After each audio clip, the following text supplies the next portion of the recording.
Personnel Podcast, a Texas Tech athletics podcast. Sports clash at the goal line. Here are your hosts, Spencer and Michael.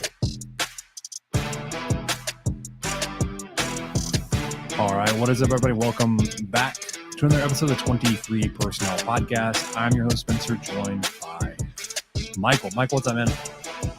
We're so close, my man. We're getting there. Felt like fall Monday and Tuesday this week. Now it's back to Hell's Kitchen tomorrow. But just for a couple days. It was a good appetizer. I didn't mean to surprise you there. I had the intro started and I didn't realize you weren't hearing it when there was a certain button. No, it was on Riverside. I was muted on Riverside, so you weren't hearing it until I unmuted that. I was like, oh. I'm a professional, man. I just rolled look with of surprise. Just yeah. Flawless. Yeah, for the look of surprise, I forgot we were on video. It's okay. I forget that. For those joining us. If you're not joining us live, Tuesday nights on the 23 Personnel YouTube channel, join in on the discussion as we chop these things up live, 9:30-ish most Tuesdays. It will be every Tuesday. We are going weekly from here on out. Tuesdays and then Saturday nights post-game. Saturday post-game. We'll let you know day of when we'll be going live post-game. But it's that time, Michael. It's football season. We are only talking football tonight. And only football until like November. So if there was some kind of last minute breaking news for basketball or baseball, you'll have to wait. Sorry, you won't find it here. No. Podcast for you out there. But this ain't it. No, it is. This is the one you want. I promise. Just not if you're looking for basketball news in August. That ain't us.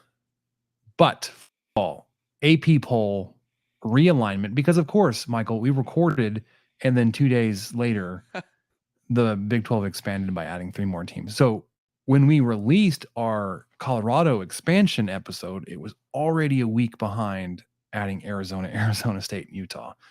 Yeah. I have some thoughts. We hope you enjoyed the deep dive into Colorado athletics progress since they're and Arizona, because at the time we recorded, we thought it would be Arizona next and probably Arizona State, and I was lamenting the possibility of Utah. We'll do a little bit of a deep dive there on those schools tonight. Season tickets for Tech football, you're out of luck. They're sold out. Need single games or mini packs. Even to you, TCU fans, you are more than welcome to buy a ticket in Lubbock because our AD isn't a bitch. Because we're not scared of you. We're not scared of you selling out our stadium. Just ready to roll. Fall camp started. We are a week and a half in. We've got a scrimmage in. We've got injury updates. I don't have them all on a list in front of you. Fairly healthy at this point going in. So I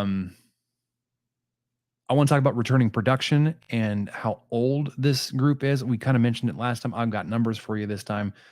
And then a quick update on Iowa State. It's just unfortunate that they find themselves. It's also not play Iowa State. Oh, yeah, I know. Selfishly to look at it that way. Yeah. Okay, really quickly, who would you swap out on the schedule for Iowa State this year? We play Kansas, don't we? No, that doesn't make sense. If we play Kansas State. Win.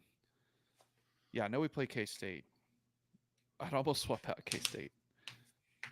But I want to play them because they're a really good football team. My first thought was UCF. Really? You're already like, let's just not worry about the newcomer coming to town. And it's not that I don't want to find something there. I do. Oh, I know who mine would be. Go ahead though. But I think like of the newcomers coming in, they may be the best poised to make the transition and be competitive. And I may be downplaying that. They may be pretty competitive this year. I'd rather play Iowa State. And even if that means beating them while they're down, you do this to yourself. I think I 'Cause would I'm swap them sure- with Houston. There you go. That would That's be not my bad. choice. You don't want to play Donovan Smith? Yeah, I'm not looking forward to all the storylines on that. I mean, I don't think there's really going to be any bad blood, but ESPN Plus or whoever has that broadcast is sure going to generate some. I wonder if that grad assistant that shouldered him in the fourth quarter on the sideline, if they've made up. If he's still there. Yeah, it's possible. I don't know. He was defended, I think, at least because he had a job at the end of the day and of the week after it happened, because it was caught on camera. Maybe even spat at him. He had a very strange body movement that you would think somebody like forcefully spitting at somebody would make that movement. But it was also, he looked kind of douchey, so maybe he was just like doing the little shoulder pump thing that people do, like get some. I hope Donovan Smith just is like anonymously putting, super soft 2-ply toilet paper rolls in his locker every now and then, or just on his car, or just cupcakes, just putting cupcakes somewhere, just something to just kind of rattle him, keep the kid on his toes. Yeah. Who's doing this? Who's leaving cupcakes on my car? What's with the toilet paper? What am I, soft? Is that what you're saying? Who's doing this? Yeah, I don't know, man. I don't know who it could be. No telling. Not the D1 athletes you tried to clock on the sideline last year. Definitely not that. It wouldn't be him. Yeah, who's now on your team? So who's now on your team? Who is on the bus with you? Rode the bus. So all that, and what do we learn? Because we learn something every day, every week, because we are journeying towards enlightenment. Michael, beautiful. You want to just jump into football? Let's just do it. Yes, just go ahead. Absolutely. Okay. I don't even know if do you want to do the thing? Yeah, we. Well, I'm going to do the thing. I'm going to do the thing. I just like I don't want to. Okay. No, there's nothing else. We're good. Let's roll. A pump fake. And over the middle. It is caught. It's Martinez. Nehemiah. Touchdown. Crossing pattern. There it is. Miles Price. He's got room. Down the sideline. Miles and Miles and Miles. 54 yards. The touchdown. Look at the end zone. Bradley! He's got it! What a start for Texas Tech! And handed off Brooks. Finds the hole. Brooks up the middle, and he's gone. Touchdown, Texas Tech. Daniels will go to throw, looking towards the end zone. It is Smith, and it's intercepted. Adrian Taylor Demerson. Morton runs it over the middle, and it's caught. Bradley breaks a tackle, sprints in the end zone, and touchdown, Texas Tech. Shuck winds up the deep ball, sideline, caught, touchdown, Raiders. What a throw. And now the senior scores. Hutchings with the senior moments. Gabriel. And is it picked off? It is. Adrian Taylor Demerson somehow ripped away an interception. Design quarterback run. Yes. Touchdown. Texas Tech. Looking for a punch. A man's open. Touchdown. Jared Bradley. Hand off Thompson. Again, the dead leg. Thompson. Touchdown. Texas Tech. Play action for Dart. Pass drops and it's intercepted. Waters has it, Money Waters. Another big play for the Red Raiders. Shuck's going to keep it again. Shuck dives in the end zone, and he's got the touchdown. For the win. Did he? He did! Texas Tech, a winner! All right. I was trying to find his name because I can't remember anybody's name. It's not Joe Davis. That play-by-play guy that we had for the Tech Oklahoma game, growing on me, man. I like him. I can look that up. I was trying to. I just can't remember where to find it. There's an announcer schedule Twitter account that I follow that I really like because I usually they announce every morning on College Football Saturday, which is coming very soon. They announce every morning who's doing every game. So a lot of times I'll retweet that because I'm always interested in who it is. And I'm sure there's places you can find it beforehand, but that's just been the most, the place that I check the most often. And they usually put them up by order. So, if you see if you have a 6 o'clock kickoff and they just posted a 5 o'clock kickoff time, then they know they're going to post yours pretty soon. Anywho, I don't know if I could find that on the fly. Well, so I found programminginsider.com. I just wish they had I'm on week 7. I want a different week. How do I get to a different week?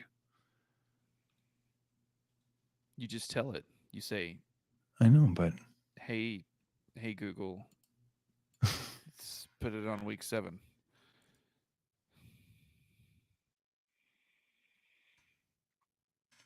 So I wanted to see, because this is the first time I've actually clicked it, but I saw that Texas Tech didn't make the top 25 in the AP rankings.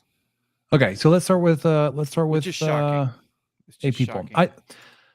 Well, what was it? Was it the end of year or the summer preseason? It was a preseason AP poll that they came out and they were like 18th or 19th, right? Well, I don't even know if it was it an AP poll or was it just like that Brett McMurphy guy? Was it just some guy? No. So the one from McMurphy, I think you're thinking of is like it was his ballot for the AP. Oh, maybe so.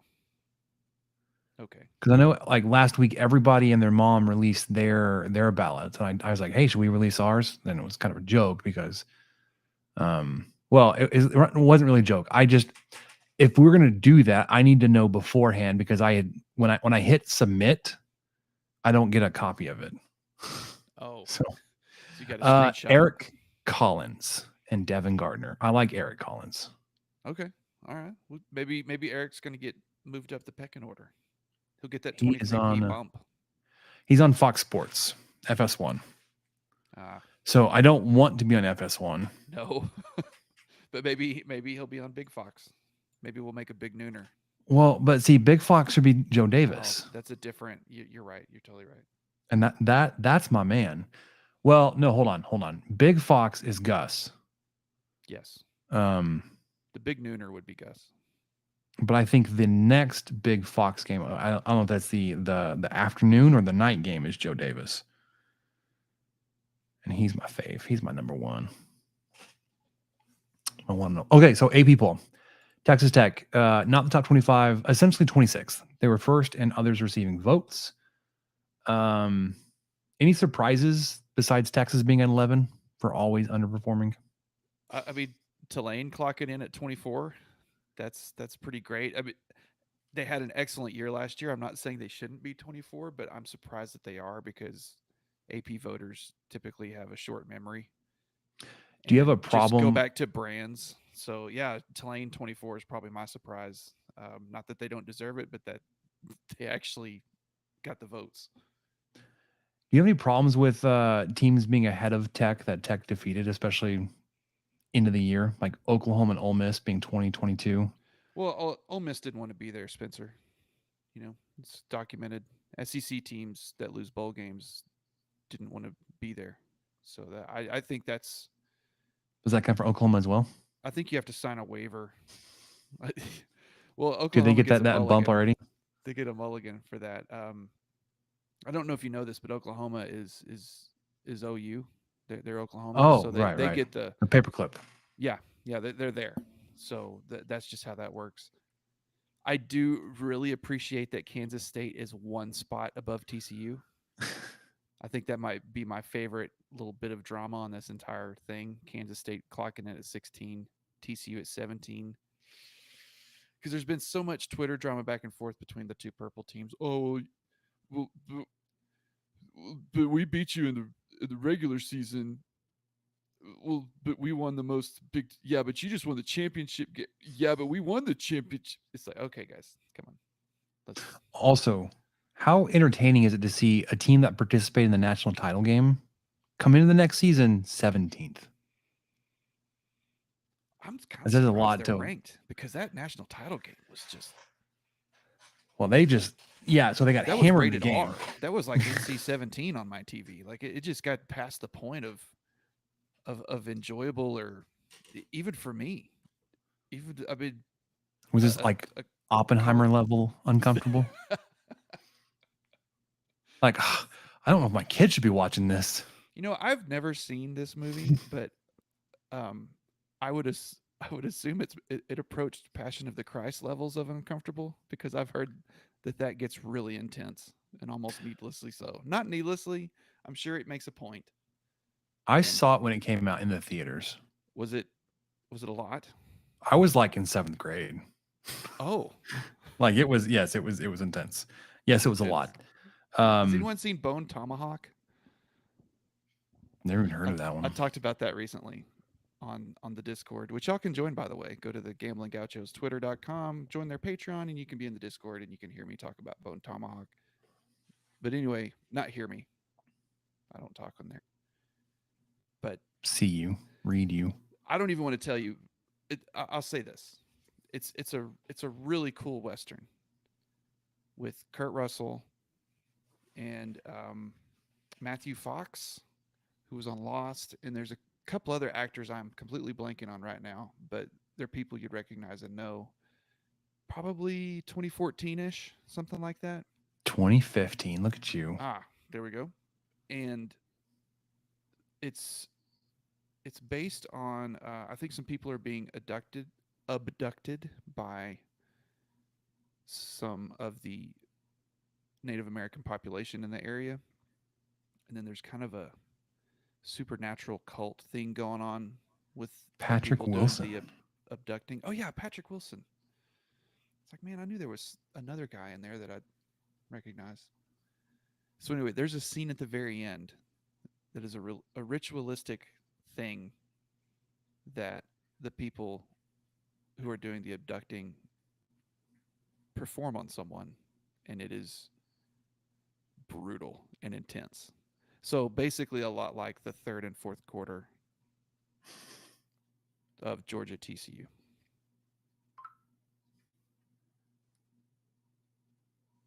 So Utah those that are 14, sorry, go ahead. I was going to go back to the movie.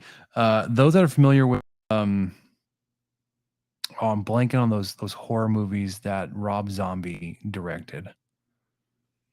Like Hills Have Eyes. House of 1,000 Corpses or something. Yeah, those movies. Sid Haig is also in Bone Tomahawk.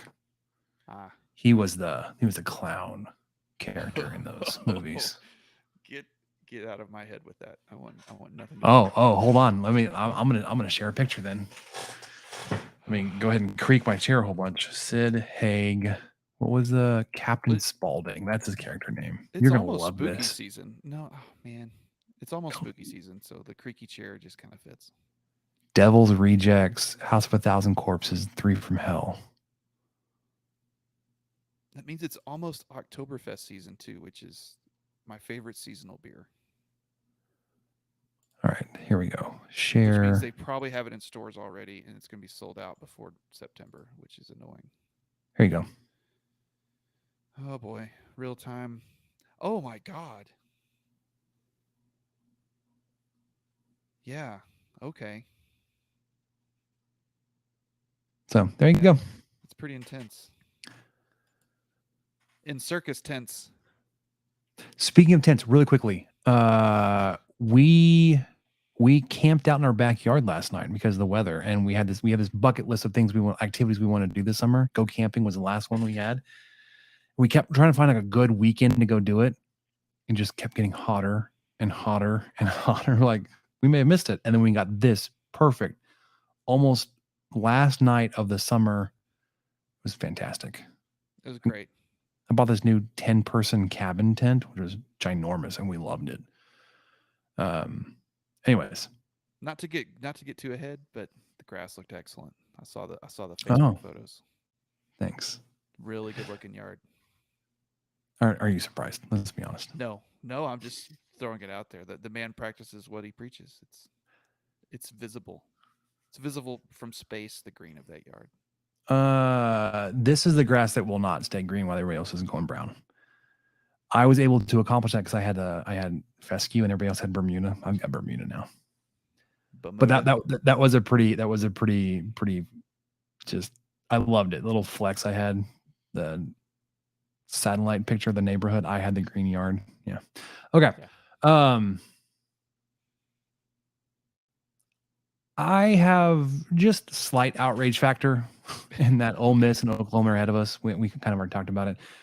You are close though. Like there is a pretty big gap between 24 Tulane and 25 Iowa in terms of points for the voter system, whatever. There's a points that separate 24 and 25, when there's 3 points that separate 23 and 24. But you're 30 points behind Iowa, so you're really close. Another 30 points, South Carolina. Others receiving votes: UCLA, UTSA, Arkansas, Boise State, Pitt, Kentucky, Louisville, Troy, Kansas. That was funny. Auburn, Minnesota, Kansas getting more points in the AP poll than Auburn. Minnesota, Toledo, Duke, Mississippi State, Florida, Illinois, Baylor. There again, Kansas getting more votes than Florida. Baylor, Coastal Carolina, South Alabama, NC State, James Madison, Liberty. Georgia looks like it's just going to run the league this year. Yeah, it does look that way. So Georgia had 61st place votes, while Michigan had 2. Ohio State had 1. Number 3, Ohio State had 1. I'm kind of figured another surprising thing. I thought someone would put Alabama at number 1, just because that's the same reason Oklahoma's on this list, is because they're called Oklahoma. And so I'm kind of surprised that Alabama didn't get a first place vote. Yeah, I mean, not a lot to really get up in arms with here. And it's the first AP poll of the year, right? It's not. Yeah, it's they really don't mean anything until about November anyway. The AP poll really never really matters. No, it doesn't. It's like the points on whose line is it anyway. I mean, the points don't matter. So realignment. Let's move to there, because we talked about it 2 weeks ago. Colorado, like, oh, Colorado's here. Who's next? Arizona, Utah. Well, apparently every damn body's next. We're the Big 16 now. Yeah. I initially was excited. Like I like the thing here, adding these 4 schools. I think it puts you in a position now where it's like your league probably most likely won't be poached by the ACC if and when they ever get their media deal figured out from like 5 more years. And like the SEC and the Big Ten may cannibalize the ACC when it comes back to it. So like it may be Big Ten, SEC, and Big 12 left standing after all this crumbles. And you were only able to do that because you did grab Houston, Cincinnati, UCF, and BYU. You solidified your position when things were looking shaky. So your mark, secured the foundation. Only by doing such was he able to then go and sell it to Colorado, who had the stone jump first.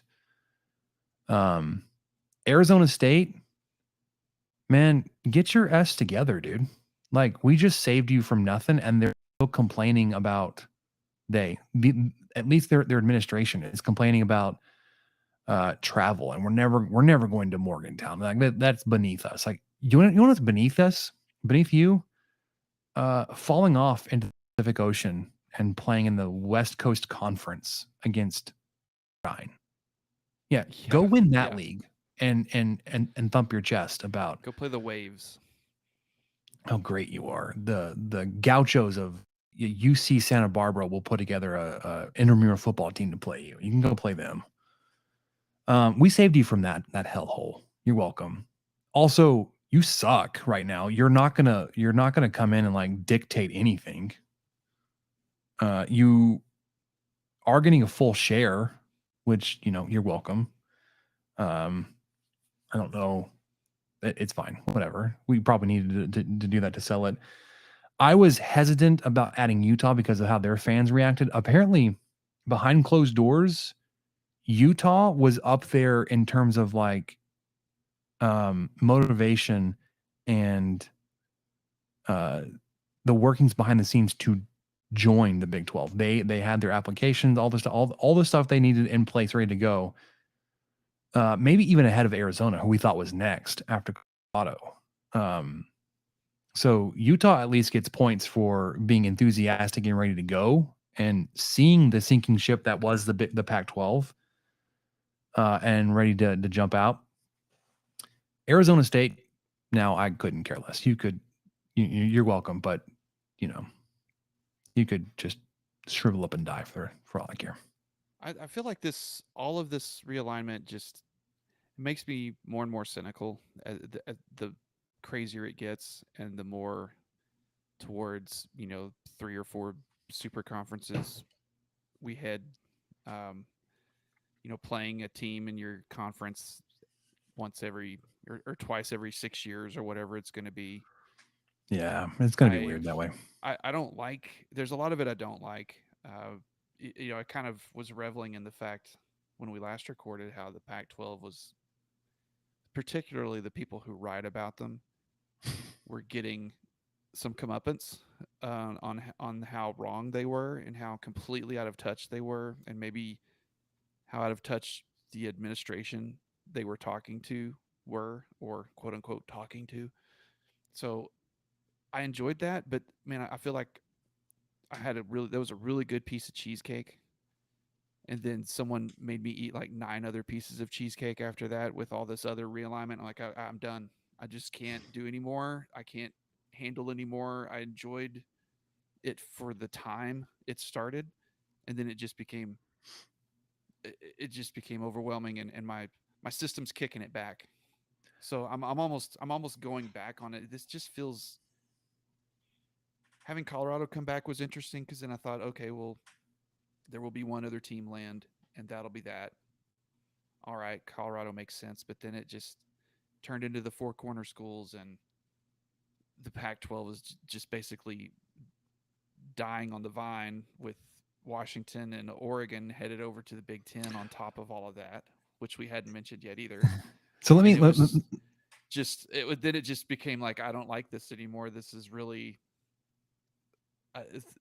Washington State is, we talked about them before, they're getting the shaft, but now it's almost personal. It really stinks to be Washington State and Oregon State right now, and trying to pick up the pieces and see what's left. Cal doesn't give a shit. They're not even paying attention. They don't know what just Stanford happened. Neither does Stanford. I mean, yeah. A handful of them might, but yeah, the Beavers and the Cougars, careful, are very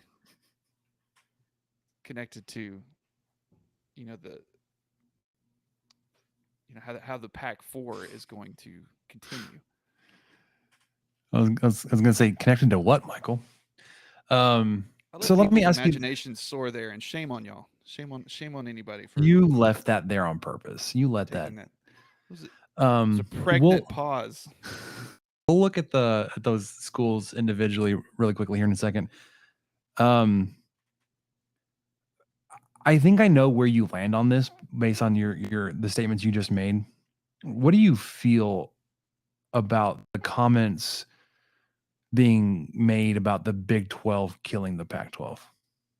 Oh, it's crap. It's complete and total crap. You know who killed the Pac-12? The Pac-12 Big Ten. Well, yeah, that's also true. No, literally anybody. Like, you can point to any, except for maybe the ACC. Anybody but the Big 12. Anybody else except for the Big 12. like Big you 12 point to through the SEC. Okay, so what did the SEC do? They took Texas and Oklahoma and forced our hand, right? Like we couldn't sit around because the Pac-12 wasn't getting anything done media deal wise. Like we couldn't let them beat us. well, and then that The goes Big back to Ten, blaming it on them because the Big 12 tried to have some sort of alliance with the Pac-12, and the Pac-12 said no, thank you, which was probably, in retrospect, the right move because that was Bowlesby's thing. And but then you know what Yormark else was decided also no. a Bowlesby thing, or a Bowlesby era, was getting 4 Big 12 schools into the Pac-12. You know what that would have done? That would have sent the Big 12 into Mountain West territory or the Yes. American territory. But you said no, we can't take Texas Tech and Oklahoma State. Their academics suck. Well, I'm sure you'll have fun playing school out there against nobody. Yeah, so But like no. you can point to anybody else outside of the Anybody. ACC. Anybody but Because- the Big 12. The Big 12 just saved a handful of teams that were motivated enough to move. And y'all know I'm not a rah-rah conference guy. I really try not to be that. And I think that's what's eating me up about it too, because I don't want to root for, look at the strength of our conference or whatever. Like, I don't care. I want good TV contracts so that my school gets a good share of money. That's great. But I'm not looking at ratings of No. how many eyes does Utah bring to the table. I don't care. Someone else is doing that. Someone else is figuring that out. And I'm not going to gloat about whatever that we're going to own certain time zone X or time zone Y or whatever. It's it'll be a competitive conference. That's great. That's all you can ask for. And it's going to be full of teams and fans that actually enjoy sports and enjoy watching them. So that's great. You don't have any. That's what you don't have can any. hope for. Yeah, you don't have any like weird. Like 'cause I feel like you could point to like any other conference and point out a school like, well, do they care about athletics? Probably not. You can't say that across the Big 12, especially the new Big 12. Like you look across to like every one of these programs, you're like, they have a strong history in just about any sport. You can look at it. You find recent success, historical success, commitments, and Passionate fan bases. Yeah. yeah, like so Arizona State, Utah, Colorado will be joining the Big 12 about this time next year, in time for 2023 season. I am interested to see how it all shakes out logistic wise, like the breakup of the conference, what it's going to look like, pods, divisions. If anybody says 3-6-6 but says no to pods, that's the same nonsense guys. that the SEC was saying, like, no, Yes. we're gonna have 3 protected rivals. Like, that's a pod, you a-holes. 3-6-6 is a pod system. No, people on the internet can't be right. Ugh, this chair sucks. No, it squeaks. Yeah, that does. It does that too. So, Arizona State, Colorado football last year sucked. Not good. Not good. 9-27 combined record. If you add in Utah, who went 10-4, they then go 19-31.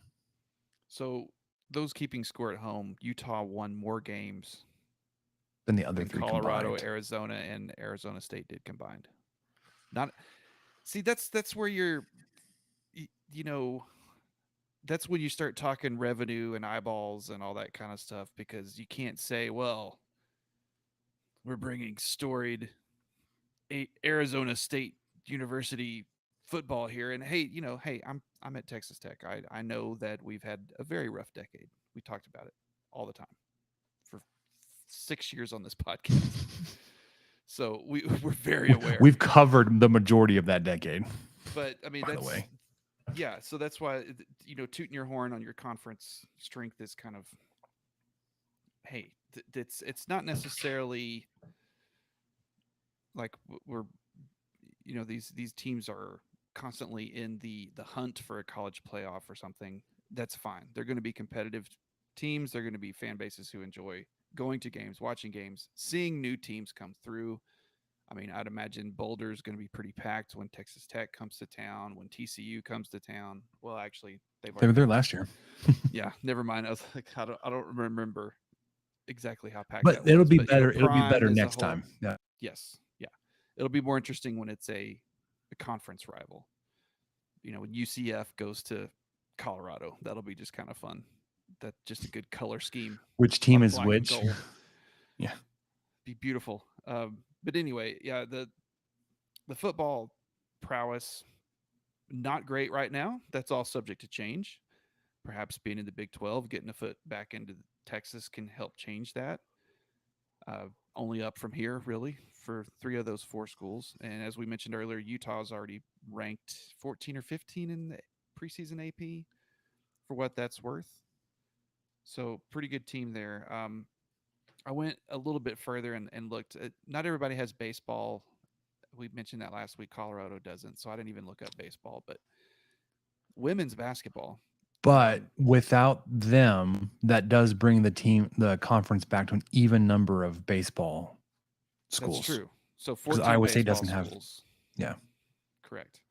So women's basketball, I just decided for men's and women's basketball, I'd look at Pac-12 standings and just kind of see where everybody landed.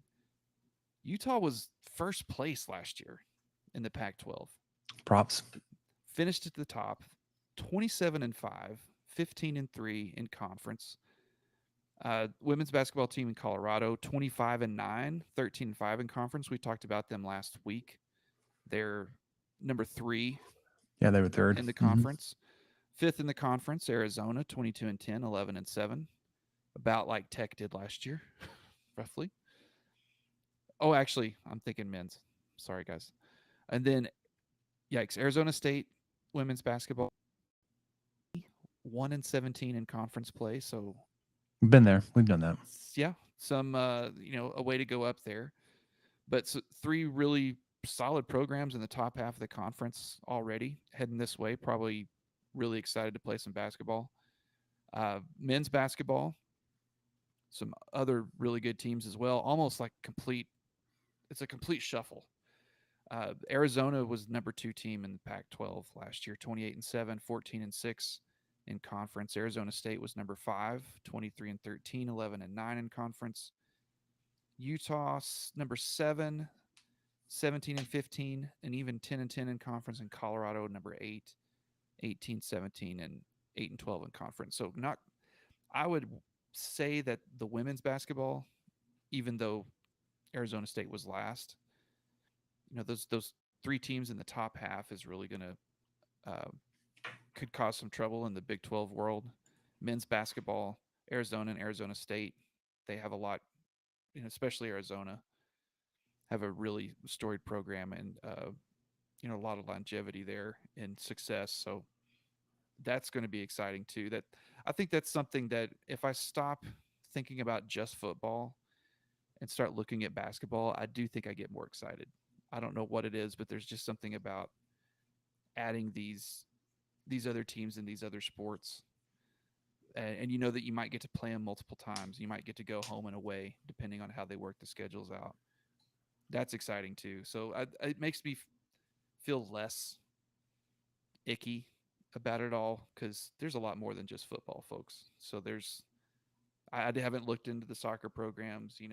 I haven't looked into anything like that, but it does make me feel a little bit better to know that the excitement will just continue on for the next several years as Texas Tech gets to play a lot of teams they haven't played before very often, or haven't played since the border conference days, really, or possibly really ever.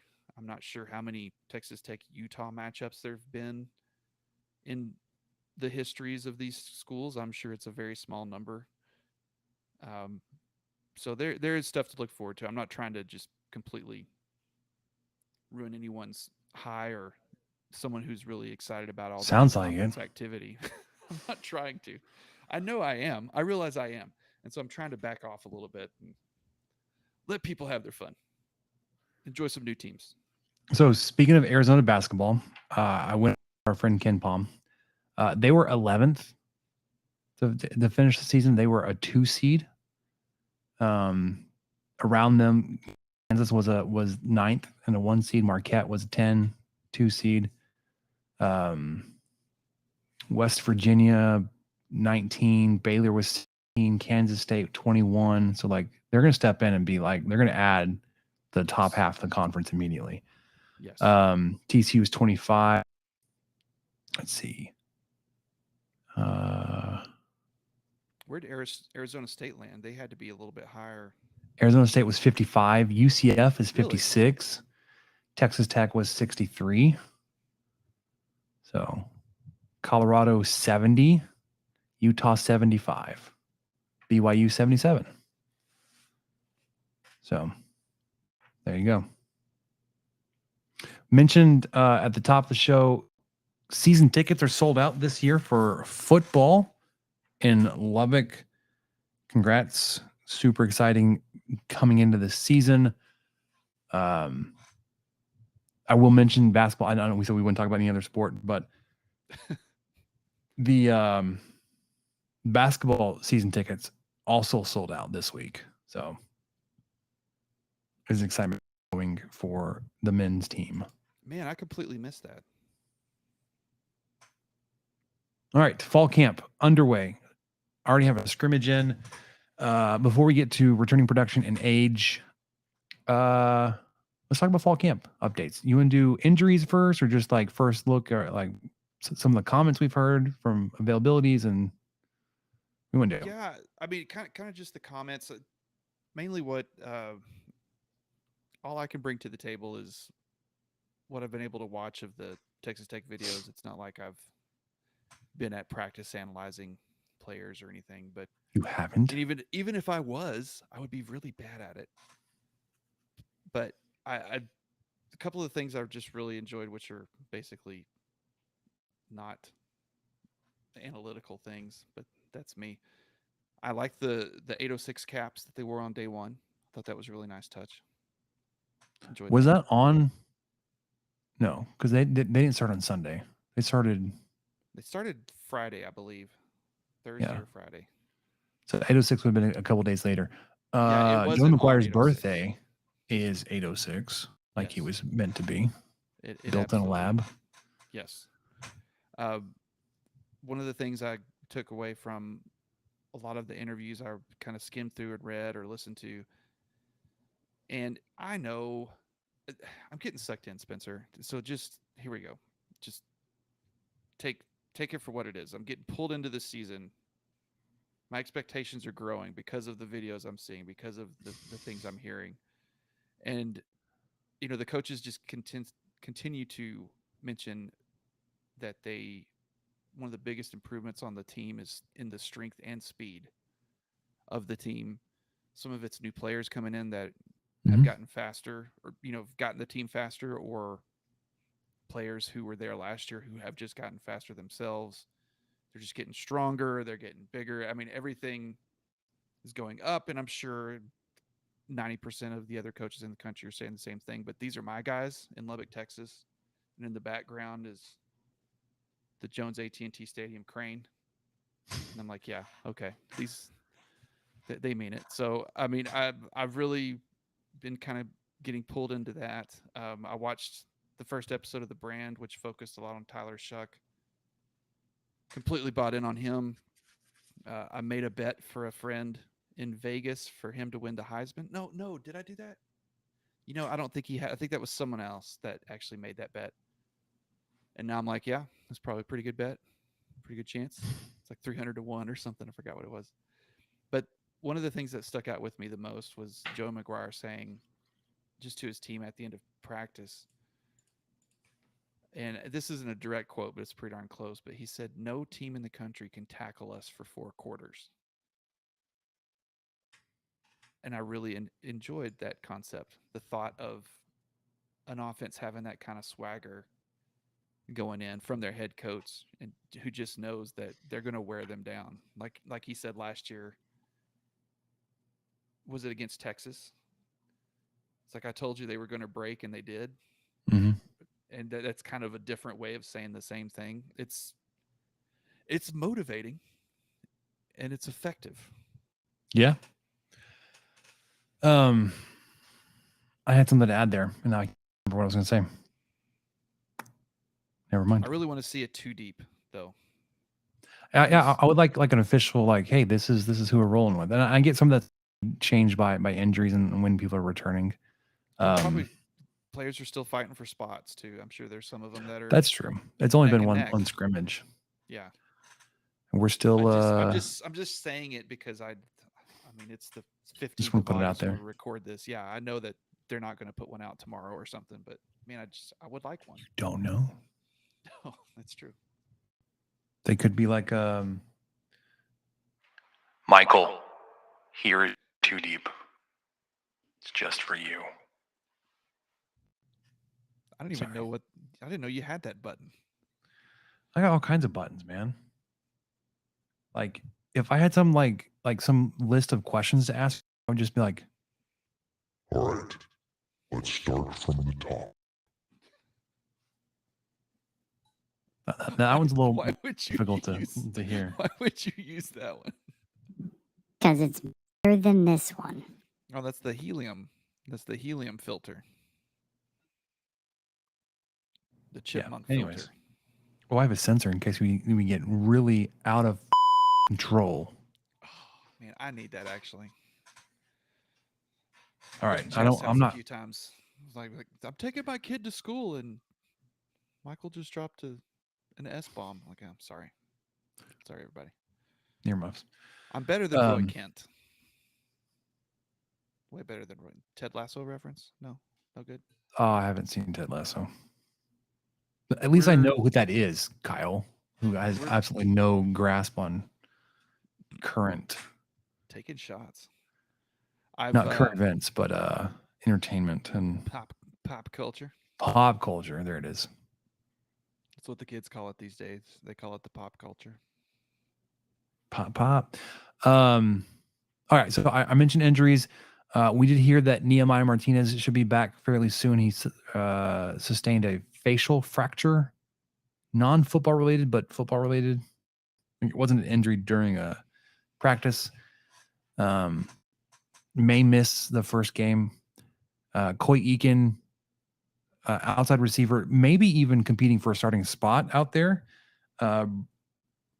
Slightly broke. I don't know how to say that. Broke a collarbone. It wasn't as severe as Shucks, but they did go ahead and have surgery and placed the plate in there to stabilize it.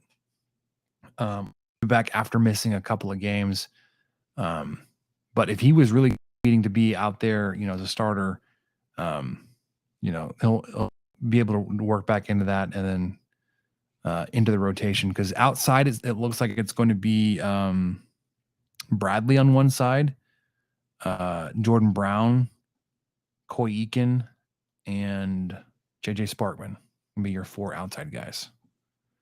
Inside will be Miles Price, Nehemiah Martinez when he comes back, McCray, and is Xavier White still here? That's bad. I know Price for sure is. Yes, Xavier White's still here. All right. Of course he is, because we're talking about how old this team is, and he's been here He's for a super senior. a decade. But let's talk about that real quick, okay? We mentioned it last week a little bit, or last time. We'll start with the offense. It's actually going to be younger on offense than they are on defense in terms of college football years of experience. This is projected starters. This hasn't been like officially announced because there hasn't been a 2-deep released. But obviously, is going to be your quarterback. It'll be his 5th year. Taj Brooks at running back is 4. Loic Fungi will be in his 4th year. I forgot to mention Fungi in that list of receivers. Oh yeah, he's going to be on the outside. Price 4 years. Bradley, the youngest, at 3. Tight end Baylor Cup at 5. Then your offensive line is just super old. Monroe Mills at 4. Spencer at 7. Stats at 6. Wilburn at 6. Rogers at 4. You have some gray hair along that offensive line. Bring it. That's good. Average age in terms of how many years of college football, 4.8 years in that group of starters. Defensive line, edge Cole, 6 years. Nose tackle, Jalen Hutchings, 6 years. Defensive tackle, Tony Bradford, 5 years. Outside linebacker, Steve Linton, 5 years. Josiah Pierre is going to be moved into an inside linebacker position. This will be his 5th year. Middle linebacker, Jacob Rodriguez, will be his 3rd year. Young, but apparently been super impressive, building off of his success last season as he was rotating in with Sai and Krishan.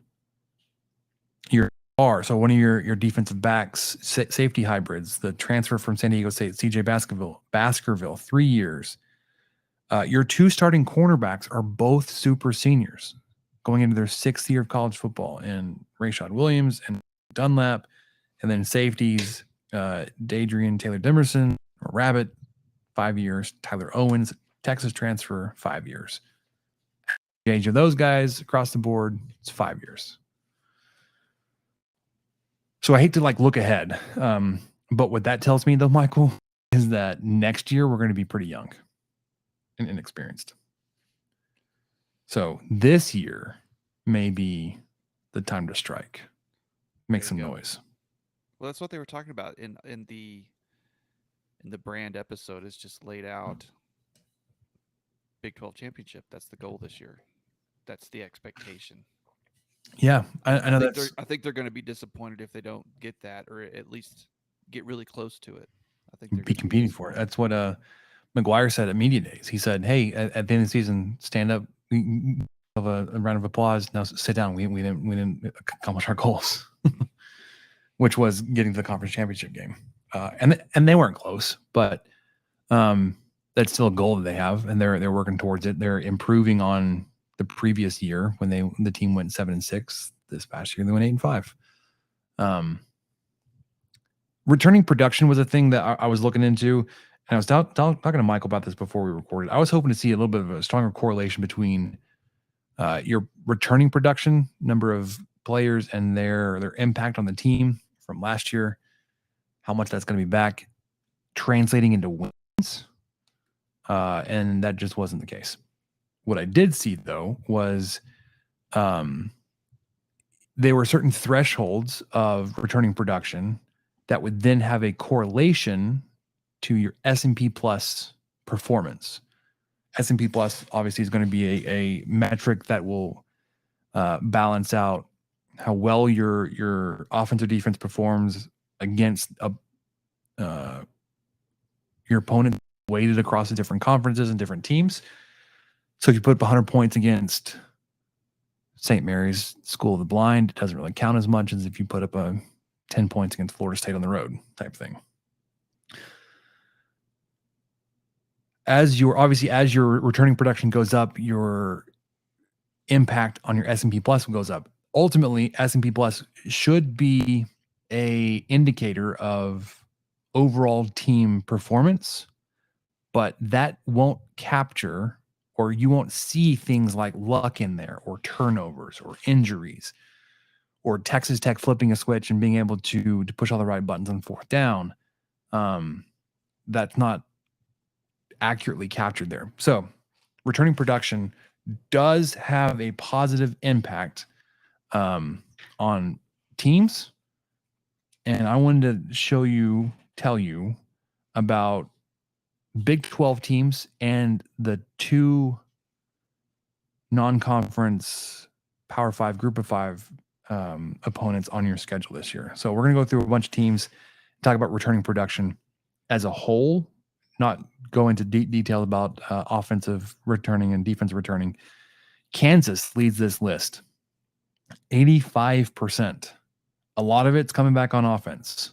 I know I just said I wasn't going to go into detail there, but they're returning probably the best quarterback running back combination in the conference. That's got a lot to do with it.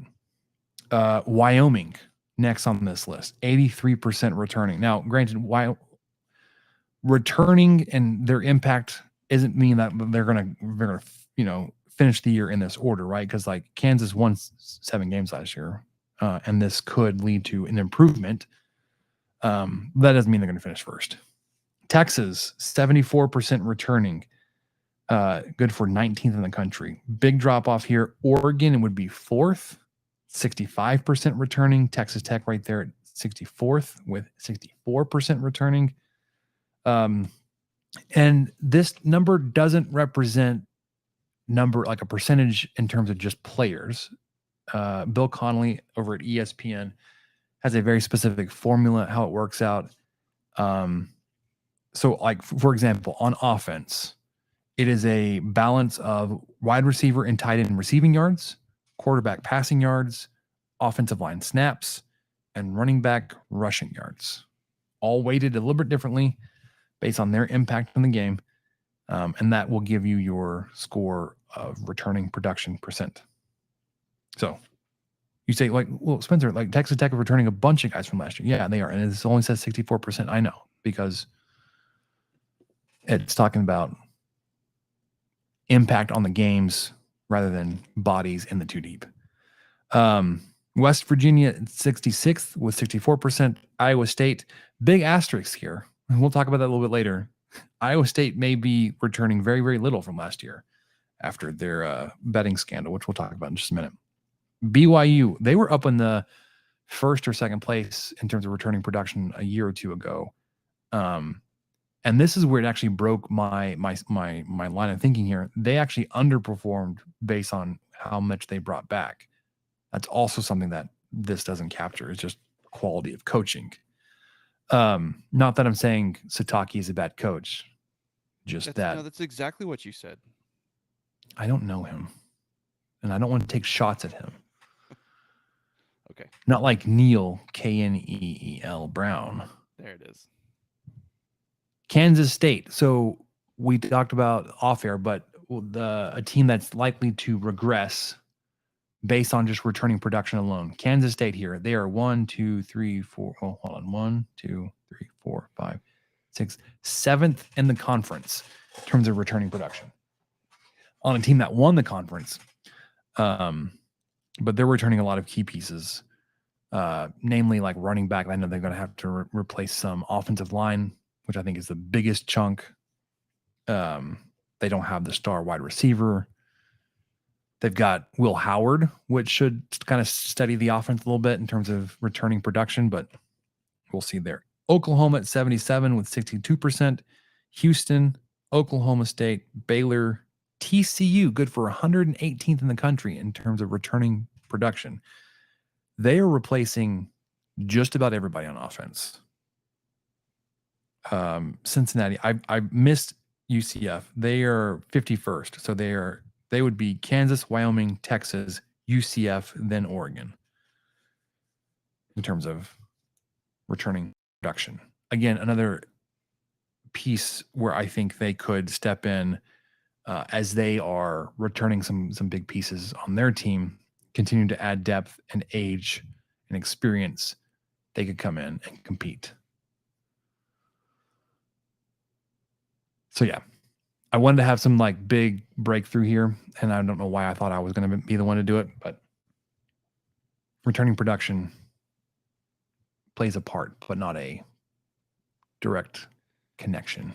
It's not an absolute correlation necessarily between a team's success, because you go on the show. There's a relationship, but it's not. Yeah, I mean, you did some comparisons, and you touched on some of it, but like I bought this whole spreadsheet, man. Yeah, no, I know. But based on the change from 2021 to 2022, there were teams that had let's see, returning production, minus 48%. And then they lost 3 more games, which kind of makes sense. That kind of rings true.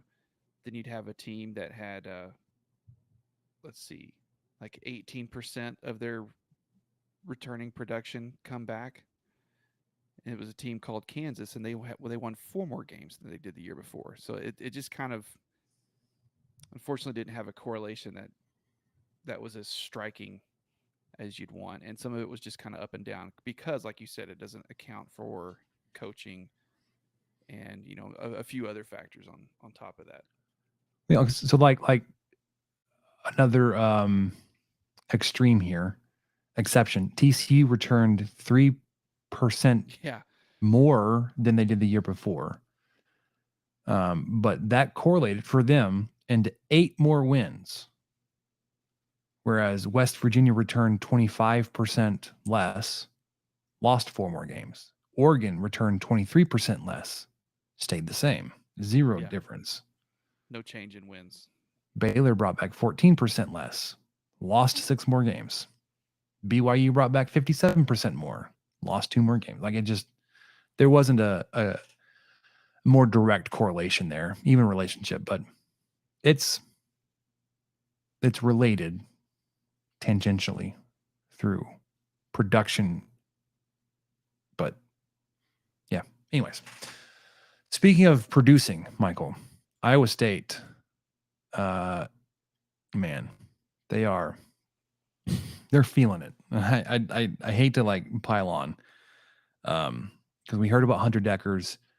They're still awaiting word on what their punishment may be, and what's unfortunate is, at least the 2 guys I've seen, in Hunter Deckers and then a defensive lineman, Isaiah Lee, they did place wagers on Iowa State football games. But like for Isaiah Lee, I think he did 1 game where he participated in, and it was a money line bet on Texas to win that game in 2021 that Iowa State ended up winning 30-7. And Lee participated in the game and made 1 tackle. So it's not like he was a huge participant in the game, and it wasn't that he made a bet and then ended up making money off of it.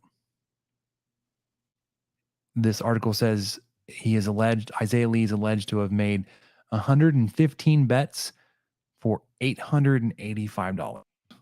Yeah, I Michael, already did that's the like- math. Yeah, okay. $7.70 a bet, basically. He's not betting to make money here. He's doing it for entertainment and for fun, right? Like, it's not like he's got this group of athletes across different schools in the conference and have some kind of network. Like, okay, hey, like, are you guys going to be without your starting quarterback? Is there something I need to know? I mean, it looks like a group of Iowa State players, athletes,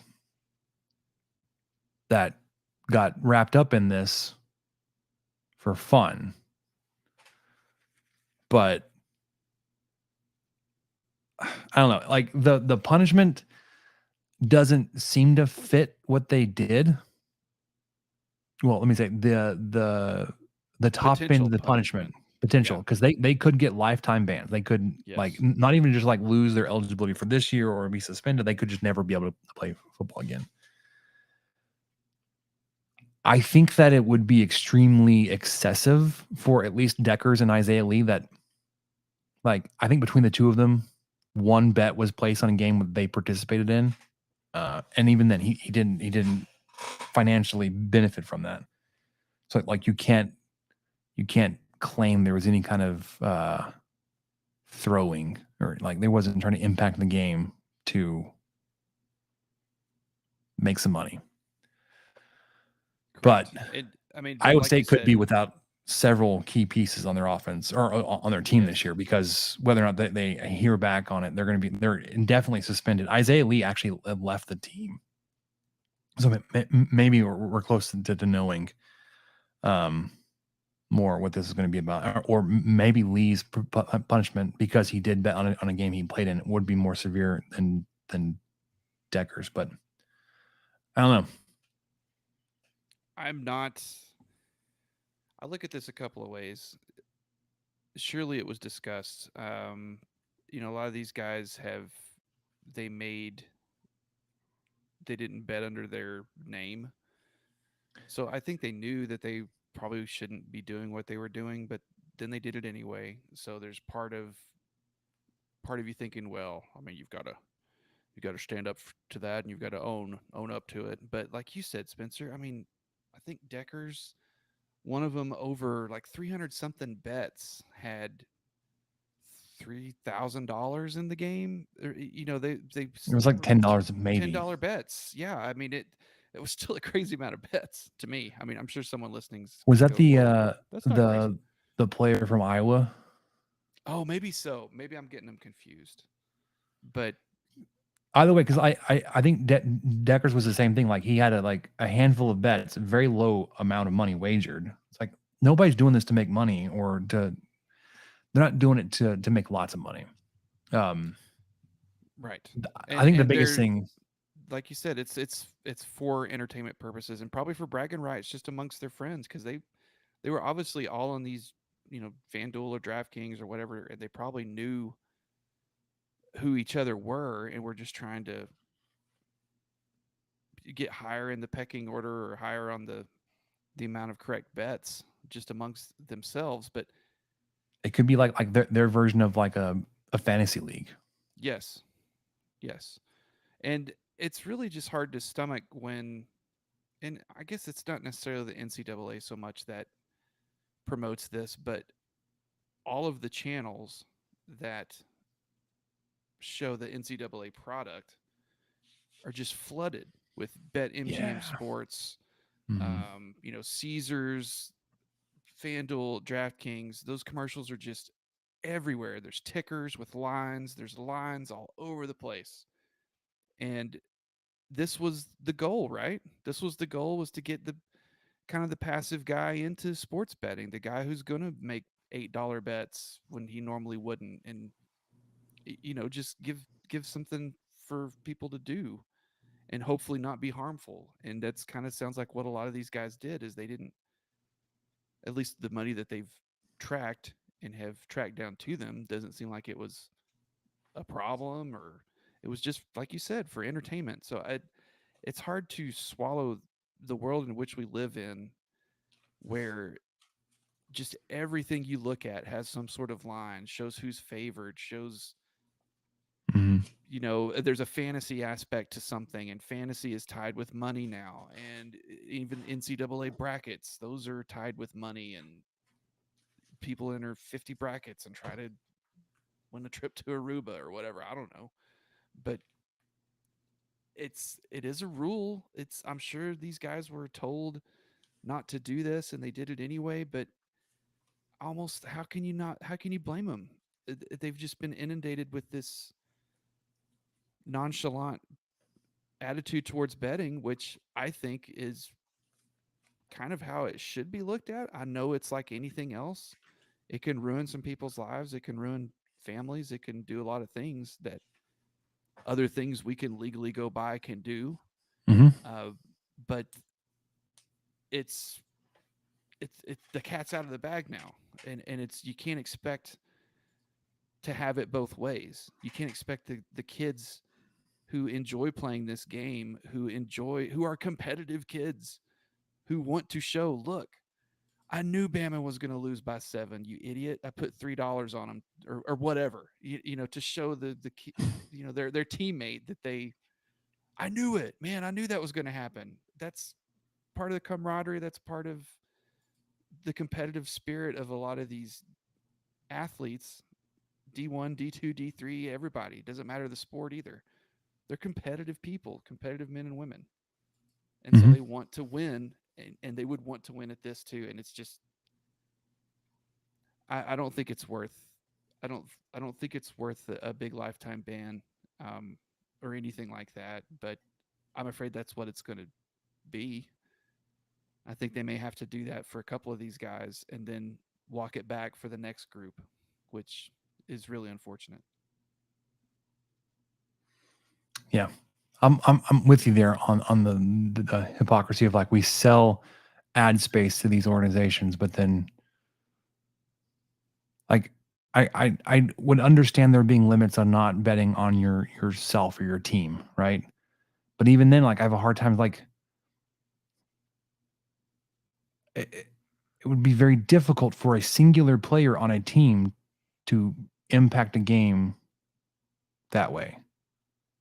Right? Like, I don't know. Yeah. Well, especially if you're, I'm sure it's possible, but sure. But if you're the person, if you're not playing, that much, and you're on a 55-man roster, and you know you're not going to be playing much. You probably don't think it's that big of a deal, even though by the letter of the law, it really is. It's really a big deal. Yeah. To wager on yourself, even if it is $7.70. Ugh, man, it just stinks. I really stinks for these guys, because I'm afraid a handful of them will be made an example of, and then everyone will see how ridiculous that is, and then they'll walk it back so that that doesn't happen again, or to that extent, it won't happen again. Yeah. All right. You want to wrap this up with what did we learn? Yes. Let's do it. What do we learn, Palmer? I don't know, sir. I don't know either. That wasn't me. I did not hit the censor on that button. Did not hit the censor button that time. I will start, Michael. Have you ever heard of, and this is probably super specific to communications, and I'm sorry. Have you ever heard of a principle called smart brevity? No, but I probably need to invest some time into learning this principle. So one of our system directors has some kind of connection with them, and it's a communication firm. Axios developed this in conjunction with somebody else too. But essentially, smart brevity is a way. It's a way of thinking and writing that changes a lot of what we do in our day-to-day writing. And I know this, like, again, if you don't write for work, your eyes are just glazing over you. You couldn't care less. But I nerded it out, man. We had a system-wide communications call on this last week, and I was like, this is awesome. I want to do this here at my place of work. In our little slice of heaven that is West Texas. Essentially, it is like you write descriptively to make sure that, like, if somebody scans it, they still get the same information. And you're not trying to be clickbaity. You're not trying to be like eye grabbing attention. You're not going for read these 5 top tips to keep you alive. No. Like you write it in the sense, like, if they read the headline and they read the subhead, they know what they're going to get into when they read the article. And when they open the article, you're going to lead off with what's changed, why the reader needs to know it, and then give them the more supporting information or links out to it. But, like, I don't know, it would be a huge shift for us. I got super nerded out by it. I'm loving it. I talked to my boss about it today, and she's like, well, I know there's a book. Do you want to get the book? I was like, yeah, I ordered the book. It's here. Sorry, it's here already. Which means I talked to her yesterday because it arrived today. Yeah. So I'm going to read the book. Not a long book. This also the people that makes sense. Introduced, like, putting estimated read times on articles. So, like, if you open an article and it says estimated read time is like 5 minutes, like, oh, I've got 5 minutes. Or it's like 3 minutes. Sure, I can do that. 20 minutes. I need to carve out some time to make sure I can get through this. Like, I still want to read this, but I don't want to get 7 minutes into it and then go, gosh, I don't have time for that. Yeah, like, I this is have not done that type of thing before. Yeah. Or, like, yeah, you end up, like, checking out. It's like, this is longer. I'm no longer interested. I was not prepared for this. Yes. One of the things I think is really interesting, and this is stupid again because it's super specific to my line of work. It actually should cut down on one of the big key indicators that we track how well, like, content performs, and it's a click-through rate. So, like, if I show you a headline and a subhead and then a link to the rest of the article, my goal previously has been to get you to click on that link and go read the full article.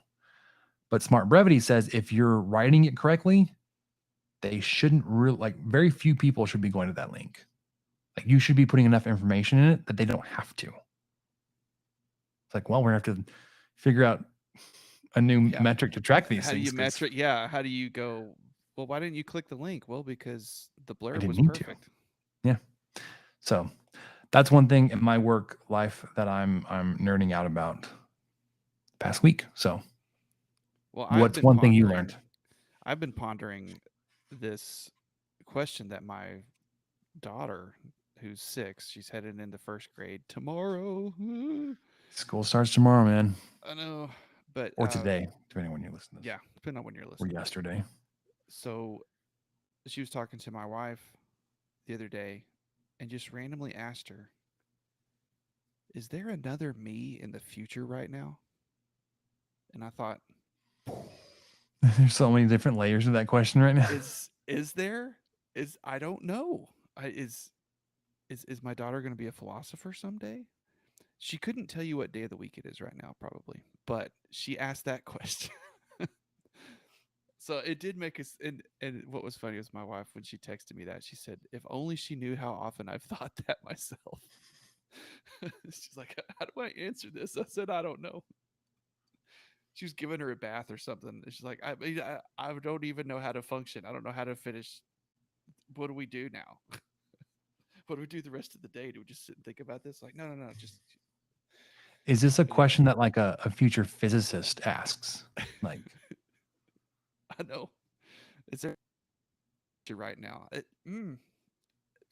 Yes. I think the answer future is yes. right now. Like I'm having a hard time. Like, what does that even mean? Like, how do I Yeah. put those 3 words together? Future right now. Yeah. And it's like you could just be like, well, it was a 6-year-old saying it, and they don't know what they're talking about. Questions like this are what like 70-year-old physicists who've been looking at this for 55 years of their life would ask. So you're like, I learned that.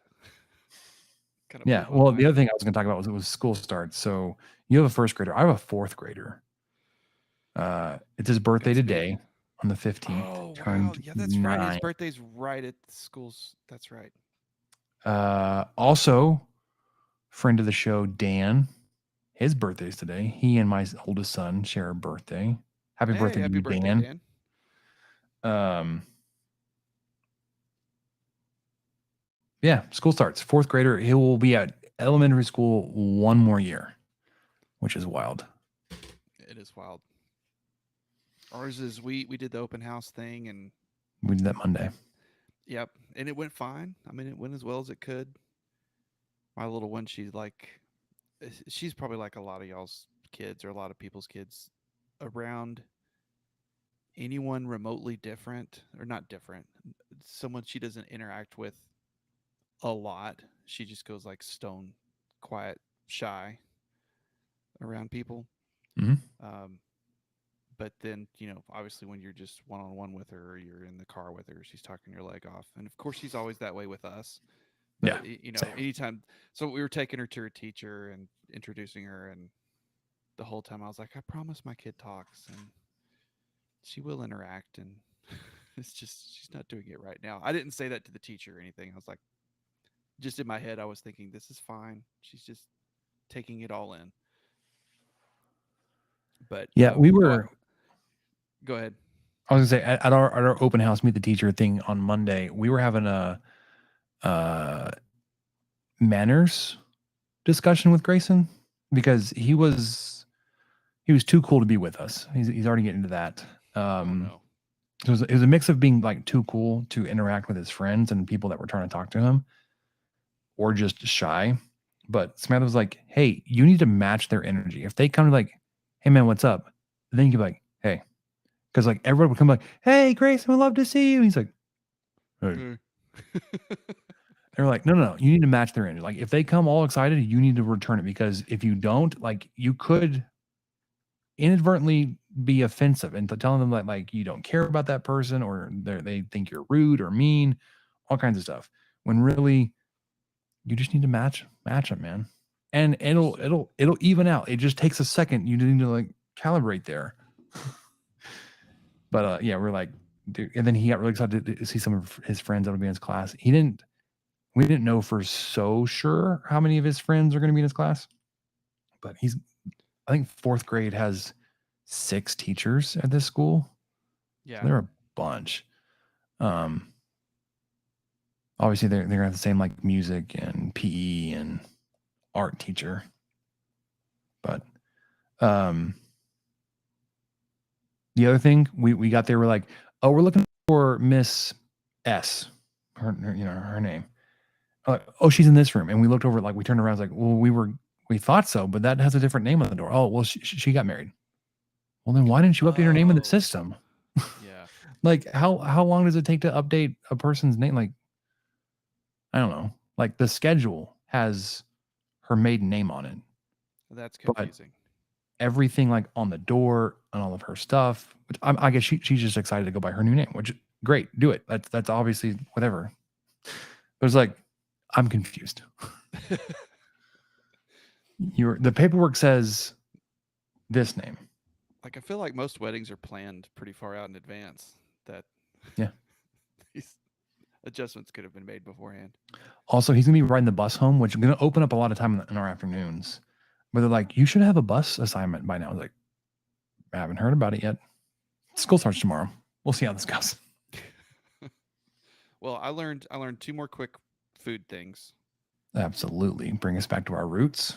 Bringing us back, we've got to at least touch on some food a little here. So, And end it here. Land it here. tri-tip remains undefeated, folks. Still haven't tried it. Even when I slightly overcook it, which I'm prone to do. I don't know why. I had a thermometer in there and it was like 128. It started beeping. I was like, okay, I'm going to go out and I'm going to take it off the smoker. Or I had it on the Weber kettle. Doesn't matter. But I was cooking it indirectly and I was like, oh man, this is going to be probably by the time it rests, it'll be a medium and I can live with that. Yeah, parts of it were medium. It was really medium well, if I'm being generous. Mm. The ends were closer to well, but because it's such a versatile piece of meat, it still was delicious. What do you do with it? We ate every bit of it. I basically cook it like a huge steak. So while the charcoal's warming up, what I did this time was I used a little bit of olive oil as a binder. So it was just, and we have this giant thing, Costco sized thing of Montreal steak seasoning that Oh, I love it. I'm working my way through. But I convinced my wife to buy it like 2 years ago, at least, maybe 3. When you finish that bottle, get Red Ritter Meat steak seasoning. I love their steak seasoning. Okay, I absolutely do, but I am out. And I have this gigantic Okay. thing of, no, you're absolutely right. I think the last tri-tip I did, I used the last of my Raider Oh, Red well, there you steak go. seasoning. So anyway, I just did that, and then I basically seared it real quick, directly on the coals, probably about 4 minutes total, and then I just set it off to the side as far away from the coals as I could get, and it took about 45 minutes to come up to temp. After that, maybe 40, and then I just slice it really thin, like a big sirloin steak, basically. And so it really turns out well, because then you can have people, because it's a weird cut of meat.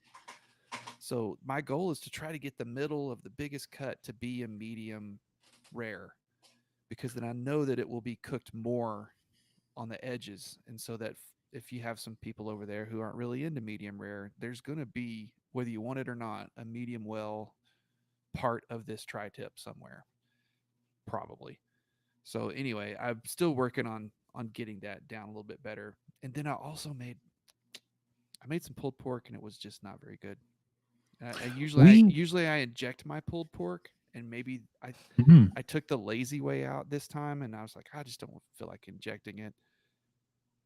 And so I didn't, and I think it suffered because of it. So I don't know. Never injected my pork butts before. One, I want to go back to tri-tip for a second. Is it a small enough cut that you could sous vide it? Could you vacuum seal this bad boy, sous vide, and then just pull it out, rest it, and then sear it real quick? I think so. It's basically, I would say, well, it's 2 pounds. So it's kind of like a smaller chuck roast. Okay. Or something like that. So, man, I wish I still had one. I'm going to go to Raider Red Meats and get another one, because that's that the where you best get place them? in town to get them. Yes. Okay. Just know that they are frozen there, So don't buy them with the intent of cooking it that day. But that's also great for us because, usually I'm buying a few things when I go there. So I just throw it all in the freezer when I get home anyway. But it was like 2 pounds. I bet you could sous vide it if you got a decent sized bag. But I've never experimented with sous vide that much. But I think that'd be a great way to do it. Because Okay. that would probably get it. Man, and then you could just sear it on you have a Blackstone now, right? Mhm. You could probably just do that. I don't know if I would fire that up just to sear something. I'd probably still do charcoal. Because I don't know why that makes a difference, but probably because I don't have to clean the grill like I would have to clean the Blackstone. Well, that's what I was wondering. I was like, man, firing up the Blackstone would be way easier than It'd be doing that faster charcoal. than the grill, but then the cleanup and everything, I don't consider that. Yeah, I do whenever I'm done with my charcoal, I just close all the vents and go inside. I do nothing. I and do then nothing scrape the until grill grates the Yeah. next time you start it. The next time, yes. Get some olive or some canola oil or something, and maybe I've oil the never- grates if I'm feeling industrious. I don't do that every time. Never put oil in the grates. The only time Never I do done that. oil, or the only time I insist Maybe on should. doing oil, is when I'm doing chicken, because it just Mm. even with oil it sticks. I can't, and I'm so concerned about overcooking chicken. So I'm just concerned with doing it probably undercooking more than I chicken. should. Oh well, that's probably a better thing to be concerned with.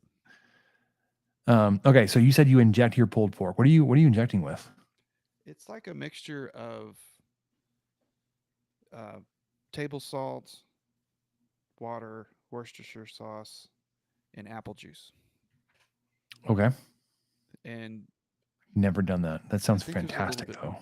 well, and I think that's what I'm hung up on, is because I went to a class at Outdoor Chef years ago, and that was their method.